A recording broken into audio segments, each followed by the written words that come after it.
Okay, so question here, how do you achieve dynamic references in your indicators? And it's a very cool feature of ArcGIS Dashboards that allows us to do this. Say I have certain reference values, okay? So if you look at this dashboard here that we covered off, that we built in lesson 5, it was the property dashboard, okay? So I have properties for sale, I got all my agent indicators here, where it's DNG, Sherry Fitz, Flynn properties. And we took it from the point of view that maybe DNG would build a dashboard like this in terms of competitor analysis. And to take it a step further, what they might want to be able to do is open up their indicators, open up their selectors, go to, Castleknock, and it says 5 properties here, or Blanchardstown, and they have 12 properties for sale, and, you can go on the different areas. What they might actually have within their organization is to say, you know what, well, per area, if we're doing under 5 properties, that's not really good, and I want to flag that on the dashboard because maybe that's an area that they could expand in, etc., right? So how to achieve this then? So it's possible to have your indicators show different colors depending on the reference value. Okay, so if it's equal to or above a value, it'll show one color, and if it's below that value, it'll show another color. So what do I mean by this? Let's go into settings in your DNG properties. And you can see down the bottom here, I already have a reference that I showed you, a fixed value, okay? There's different options for this, okay? So you can say, my reference is a statistic, and you can say it's going to be the sum of price, and in that indicator then you can get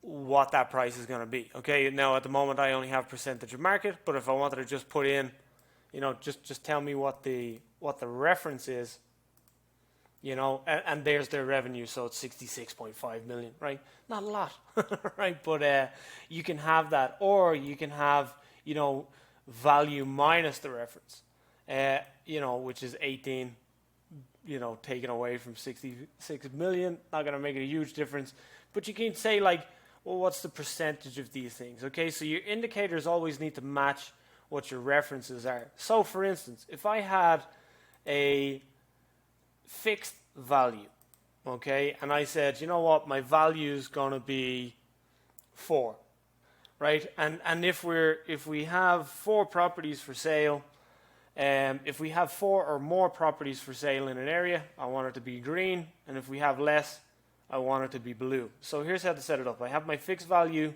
set up in the data tab of the dashboard. I'm going to go into indicator now, and I'm going to say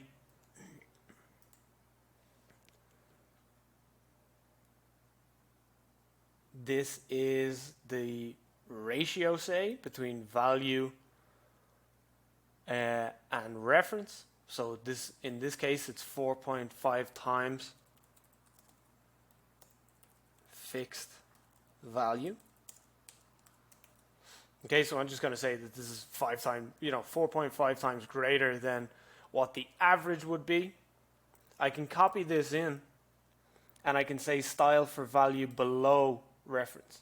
And instead of blue, maybe I just want to change this to a red. See, I'm going to go in, just copy the hex code, go into the middle line, copy the hex code, press enter, copy the hex code, and press enter on the bottom. On the symbol then, you do the same thing. I don't want to give it an outline, so I'm just going to leave it as default. Yeah. When I go into bottom text now, I'm just going to paste this in. Oh, I forgot I pasted something else. I can copy this in if I want to say that. And now, when I go done, and I click on an area, and say, okay, it's 5, it's greater than It's greater than 4. I click on Blanchardstown. That indicator is green. Perfect. I go Knockcastle Knock. And that indicator shows up red. So there's 0.25 times the fixed value. So they're below their average. And you can change this text to be whatever you want. And again, they have 0, where their target is 5. Okay, so that's how to set up kind of dynamic indicators. If you want to show certain things above or below certain values, you can do it with statistics. And you can also do it with fixed values as well. So an interesting one might be if I go back into settings, I go my count object ID, I don't say that, I say average price, and I say it's you know, their average price is what they're selling, it's 600k essentially, right? Now in my reference I could go back in and say, you know what, this is actually a statistic, you know, and my minimum, right, my minimum house price should be, you know, give or take, or you can say maximum, you can say sum. If we just go in and say average here, and say price, and again, you could do this as well. If you said, like, actually, you know what, instead of going statistic, you say fixed value and say my reference is going to be, you know what, well, actually, our average house price is 604,123 zeros. And you can do that. Now go back into your indicator, go style for value at or above reference, delete that out, click on your curly brackets here, and you can say value minus reference. Okay? You can say in euro.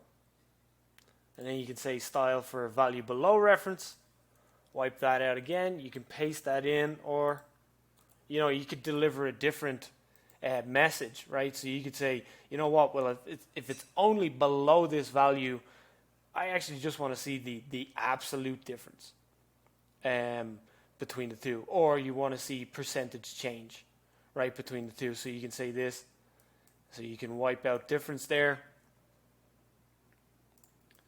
wipe this out, and let's say percentage change. So how much percentage points is it off the actual average, off the average target, say, yeah? And you can say this one's going to be greater, so you can say greater than average target euro, put in euro there if you want as well, or the symbol, and then click done. So what happens now is I go back into my area and I say, oh, you know what, our average is actually 604. The average amount of, the average price for properties in this area is 446k. It's actually minus 26% off our average target. Or, you can say Blanchardstown. You can say, actually, our average price in Blanchardstown is 672k. And it's actually 68k on average greater than the target that we've set. So our target that we've set in the back end of this indicator is 604,000, and the average price in Blanchardstown, according to this, is 6,722. Yeah.